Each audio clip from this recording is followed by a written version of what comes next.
எல்லாத்துக்கும் வணக்கம். இப்போ நான் போடுற வீடியோ பத்திரிக்கைக்காரங்களுக்கு உள்ள வீடியோ. பத்திரிக்கைக்காரங்க ஒரு ஆட்சி நடக்கிற குறைய சொல்கிற அவங்க ஆட்சியில் நடக்கிற நிறையவும் சொல்லணும். ஆனால் ஆட்சியில் நடக்கிற குறைய மட்டுமே சொல்கிறீங்க.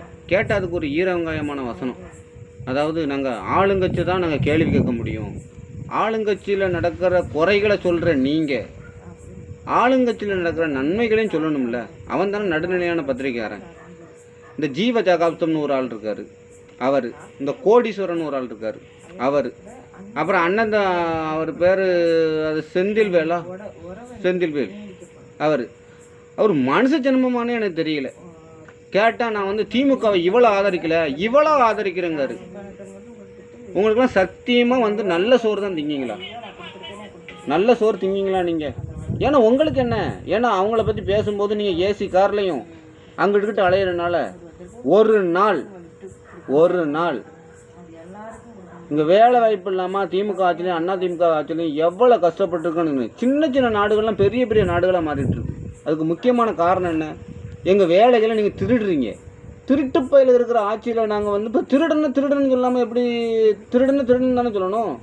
அது எவன் திருடனாலும் திருடன் தானே. அவன் தானே ஒழுங்கான பத்திரிக்கையாளன். விஜய் பேட்டி கொடுக்கல. உங்களை மாதிரி ஈரவங்காயத்துக்கு பேட்டி கொடுத்து என்ன நடக்க போகுது? அது மேலே சொல்லுங்கள். உங்களை மாதிரி ஒரு கேடுகட்ட பத்திரிக்கையாளர்களுக்கு அவங்க பேட்டி கொடுத்து என்ன செய்யணும்? நீங்கள் டிஆர்பி ரேட்டாக வளர்த்துக்கணும். நீங்கள் உங்கள் முகரக்கட்டையை பார்க்குறதுக்கு 10 விளம்பரக்கார கம்பெனிக்கு வரணும். அடிமட்டத்தில் இருக்கிறவன் இந்த ரோட்டில் படுத்துறான். ஒரு நாளாவது ரோட்டில் படுத்துருக்கானா ஒரு நாளாக யோசனை பண்ணி பார்த்துருக்கீங்களா? அவன் ஏன் ரோட்டில் படுத்துருக்கானாவது ஒரு நாளாவது சிந்தனை பண்ணி பார்த்துருக்கீங்களா? சில்லறத்தனத்துலேயும் கேவலமான ஆளுக்க. உங்களுக்கு பத்திரிக்கைக்காரன்னு சொல்கிறதுக்கே தகுதி இல்லை. பத்திரிக்கைக்காரன்னா அண்ணா பத்திரிக்கைக்காரன் தான். ஆமாம், அவரெல்லாம் இப்படிலாம் நடக்கலையே. நீங்கள் இப்போ வந்து ஒரு எல்லாமே துட்டு எவ்வளோ துட்டை வச்சு நீங்கள் என்ன செய்ய போகிறீங்க? செத்துட்டா வந்து உங்களை தூக்கி கொண்டு புதைக்க போகிறது ஒரு 6 அடி நிலத்தில். இல்லைன்னா இப்போ இடம் கூட இல்லைங்க. கரண்ட் சுடுகாலை அடைச்சி ஒரு டப்பால் அடைச்சி கொடுத்துட்றாங்க கையில். ஆனால் வாயில் உங்களுக்கு வந்து மனசாட்சிங்கிறதே கிடையாது. பத்திரிக்கைக்காரங்கன்னு சொல்லி நீங்களாம் பேசாதீங்க. எல்லா பத்திரிக்கையும் நான் கவனிச்சுக்கிட்டு தான் இருக்கேன். எல்லா பத்திரிக்கையும் கவனிச்சுருக்கேன். ஆளுங்கட்சியாக வந்துட்டுங்கிறது உங்களுக்கு எல்லாம் தெரியுது. ஓட்டு போட்டு பொது ஜனங்கள் ஜெயிக்க வச்சுட்டாங்க. உங்களால் ஒரு மசரும் பிடுங்க முடியாது. எங்களெல்லாம் கோட்டிக்கார பயலாவே நீங்கள் நினைக்கிறது. எங்களை பார்த்தா உங்களுக்கு கோட்டிக்காரனா தெரியுது. என்னமோ எங்காச்சி உங்கள் ஆட்சியில் இருந்தாலும் என்னைய மாதிரி சாமானியம் ஓட்டு போட்டால் தான் நீ தனியால் ஓட்டு போட்டு பெரிய மசராக மாறிடுவீங்களா? ஒரு மசரையும் உங்களால் பிடுங்க முடியாது. நீங்கள் எங்களை வேதனைப்படுத்தி இந்த இடத்துல கொண்டு வந்து நிப்பாட்டிருக்கீங்க. இனிமேல் நிரந்தரமாக அவர் தான் இருப்பார். அவருக்கு பணத்து மேலே ஆசை இல்லை.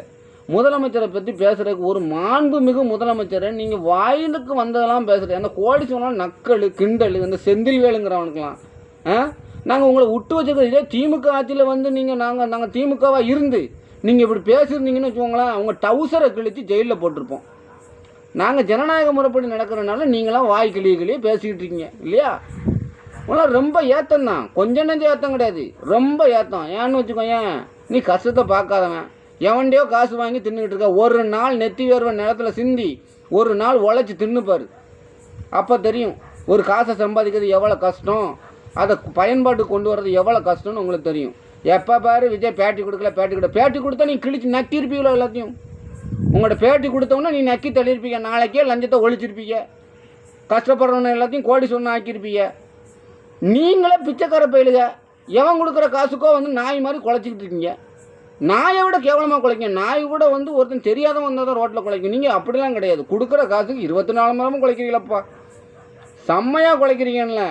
ஆமாம், கேட்டால் நான் பத்திரிக்கையாளர், நடுநிலையாளர்.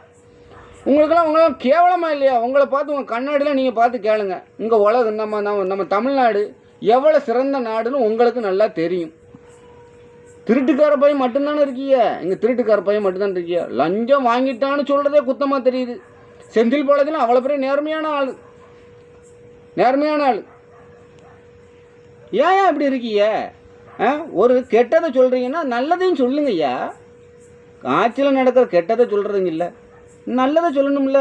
நல்லதை சொல்லும் போதும் நாக்கு சுழுக்குதா? கவர்மெண்ட் ஆஃபீஸில் போய் இப்போ பாரு. நீ எதுக்குடா போகிறீங்க? நீங்கள் எதுக்கு போகிறீங்க? உங்களுக்கு தான் எல்லாம் கிடைக்க லஞ்சம் கொடுத்துட்டு ஏசி ரூமில் உட்காந்துக்கிட்டு வாய் கிளிய அந்த ஆதாரத்தை கேளு, இந்த ஆதாரத்துக்கு ஐயோ கேவலமாக இருக்கியா? உங்களெல்லாம் நினைக்கும் போது நீங்களாம் இந்த நாட்டில் ஒரு ஆள் சொன்னார், இவங்கெல்லாம் வேஸ்ட்டான ஊசி, இவங்கெல்லாம் ஊசியை குத்தி கடலில் போட்டோன்னு ஒரு ஆள் சொன்னார். அந்த ஆள் கூட போய் செத்து போயிட்டார். சினிமா நடிகர் தான். சினிமா நடிகன் தான் இந்த நாட்டில் நிறைய பேருக்கு நல்லது செஞ்சுருக்காங்க. உங்களை மாதிரி அரசியல் பேசுகிறவனும் ஊடகவியலாளர்னு இருக்குது பார்த்தீங்களா, அந்த நாட்டை கேவலப்படுத்தி குட்டிச்சவரை ஆக்குறீங்க. சத்தியமாக பத்திரிக்கைலாம் வேண்டாம், நீங்கள் மூடிட்டு போங்க. நீங்கள் என்ன தான் கேவலமாக கற்றுனாலும் சரி, அவர் நிரந்தரமாக அவர் செய்கிறத செஞ்சுக்கிட்டு தான் இருக்க போகிறாரு. அதாவது சூரியனை பார்த்து நாய் குலைச்சா, சூரியனுக்கு எதுவும் கேடு வரப்போதா? வராது.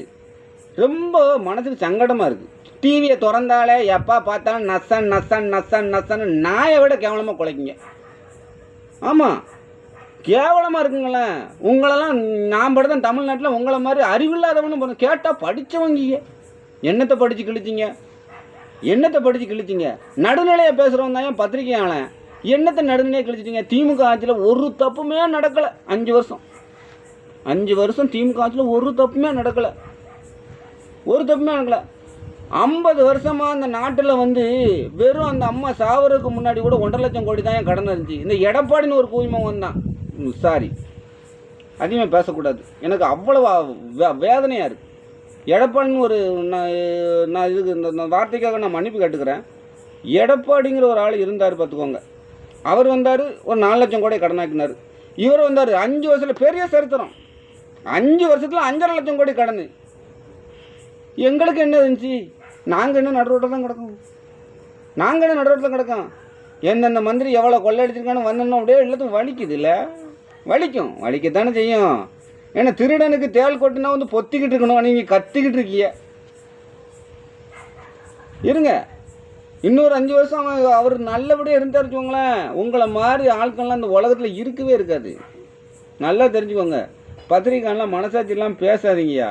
அப்படியே குடல்லாம் கொதிக்கி ஒரு வேளை சோத்துக்கு நாங்களாம் என்ன கஷ்டப்படுறோன்னு உனக்கு ஒரு நாளாக யோசனை பண்ணி பார்க்கறது கிடையாது.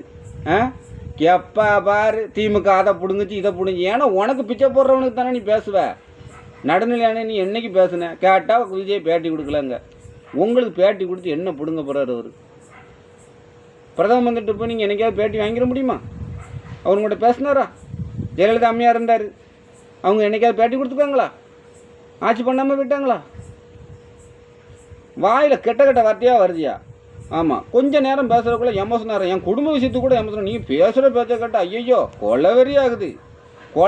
உண்மையிலே சொல்கிறேன்ல, அவருக்காக உங்களெல்லாம் நேராக பார்த்தா நானே கொண்டு விடுவேன். ஆமாம், இந்த மாதிரி ஜென்மங்கள்லாம் உலகத்தில் இருக்கக்கூட 4 பேர் நல்லா இருக்கிறதுக்காக உங்களை மாதிரி ஆட்களை அழிக்கிறது தப்பே இல்லையா? ஆமாம், நீங்களாம் நல்ல ஆட்களே கிடையாது. அவ்வளோ அசிங்கமாக இருக்குது.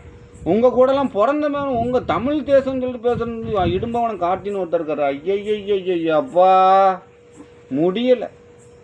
திரள் நிதி வாங்கி திங்கிறும் போதே இவ்வளவுன்னா அவன் கையில் ஆட்சியை கொடுத்தோன்னு வச்சுக்கோங்களேன், ஒரு பிளானும் கிடையாது. இந்த சீமானுங்கிறவரெலாம் பேசிக்கிட்டே இருக்கார். அவர் பேசுனதே கிடையாது. இதுக்கு முன்னாடி அறிஞர்களும் அந்த நாட்டை திருத்தினவனுங்களும் பேசின பேச்சு அதுதான் எங்களுக்கே ஸ்கூல்லே சொல்லி கொடுத்தாங்களே. இவன் என்ன புதுசாக சொல்லி கொடுக்க போகிறான்? எங்களுக்கு ஸ்கூல்லே சொல்லி கொடுத்தாங்க. நாங்கள் நீ நினச்சிக்கிட்டு இருக்கியோ நாங்கள் அறிவில்லாதவங்கன்னு. அது உன்னோட வந்து அறியாமல் நீ பிச்சை எடுத்துங்கிறவனுக்கு அதெல்லாம் எப்படி புரியும்? அது எப்படி புரியும்? காலம் ஃபுல்லாக பிச்சை எடுத்து தின்னு 15 வருஷம் என் தலைவர்லாம் 15 வருஷம் ஆட்சி பண்ணியிருந்தாருன்னா உங்கள் கட்சியெலாம் இன்றைக்கி இருக்காது. கட்சினுங்க யார் உன்னை கூப்பிட்டா எங்கேயும் போராட யாரும் கூப்பிட்டாலாம் நீ தான் அலையா விருந்தாளி மாதிரி எங்கே தானே போய் நிற்கிய. அலையா விருந்தாளி அப்படிங்கிற ஒரே ஆள் வந்து சீமான் கட்சியில் உள்ள ஆளுக்கு தான். எவனும் அழைக்க வேண்டிய தேவையில்லை. அந்தாக்கு கிளம்பிடுற திரள் நிதி அங்கேயாவது போய் பிச்சை எடுத்து பிழைக்குமான்ட்டு. ஈழத்தமிழர்களுக்கு நீங்கள் என்னத்தை கிழிச்சிட்டீங்க? பிரபாகரனை கேவலப்படுத்துறீங்க. மாபெரும் ஒரு மனுஷன், அந்த மனுஷனோட வரலாறையே கேவலப்படுத்துறீங்க. உங்களுக்குலாம் மனசாட்சியே இல்லை. நான் சொல்கிறேன் மனசாட்சிக்கிறோன்னு சொல்கிறேன், உங்களுக்குலாம் நல்ல சேவை வராது. எனக்கு 47 வயசு ஆகிட்டு இன்ன வரைக்கும் ஒரு நோயெல்லாம் நொடியெல்லாம் வாழ்ந்துட்டுருக்கேன். நீங்களாம் நல்ல சேவை சாக மாட்டீங்க. நல்லா இருக்குங்க, நல்ல சேவை சாக மாட்டீங்க. நீங்கள் ஒருத்தன் நல்லது செஞ்சால் அவங்க எவனுக்குமே பொறுக்க மாட்டேங்குது. சாமானிய எவனும் நல்லாவே இருந்துடக்கூடாது. நாங்கள்லாம் கஷ்டப்பட்டுட்டே இருக்கணும், நீங்கள்லாம் காரில் போய்கிட்டே இருக்கணும், நாங்கள் அது ரோட்டில் நின்று வேடிக்கை பார்த்துட்டே இருக்கணும். எல்லாவனுக்கும் எல்லாம் அப்படின்னு நினைக்கிற எவன் வந்தாலும் உங்களுக்கு ஆக மாட்டேங்குது இல்லையா? முதல்ல வேலை பாருங்கள். வேலைன்னா என்னன்னு தெரியுமா உங்களுக்கு? வேலைன்னா என்ன தெரியுமா? உருவாக்கம் அப்படிங்கிறது உங்களுக்கு புரியுமா? விவசாயத்தை பற்றி பேசுகிற, அதை பற்றி விவசாயத்தை பற்றி பேசுகிற நீ ஒரு நாள் உழவடித்து அதில் நெல்மணி போட்டு அதை எடுத்து அறுவடை பண்ணி காட்டிட்டு விவசாயத்தை பற்றி பேசணும். எவனோ ஒரு விவசாயத்தை பற்றி நீ பேசுகிறாங்க, நீ பேசுகிறதுக்கு உனக்கு தகுதியே இல்லையா? கல் குடிப்பங்க, எங்கள் வீட்டு பக்கத்தில் சாராயம் வச்சுருப்பான், நாங்கள் கல் குடிச்சிட்டு பொரோட்டா திங்கிறதா எங்கள் வேலைங்க. உங்ககிட்ட கொடுத்தா என்ன செய்யும்? பொரோட்டா தின்னுட்டு என் பொண்டாட்டி கேபரி டான்ஸுங்க பக்கத்தில் ஆட வைக்க வேண்டியதான். நல்ல மனுஷன் வாச்சிருக்கீங்க. ரொம்ப கோபமாக வருதுங்க. வை.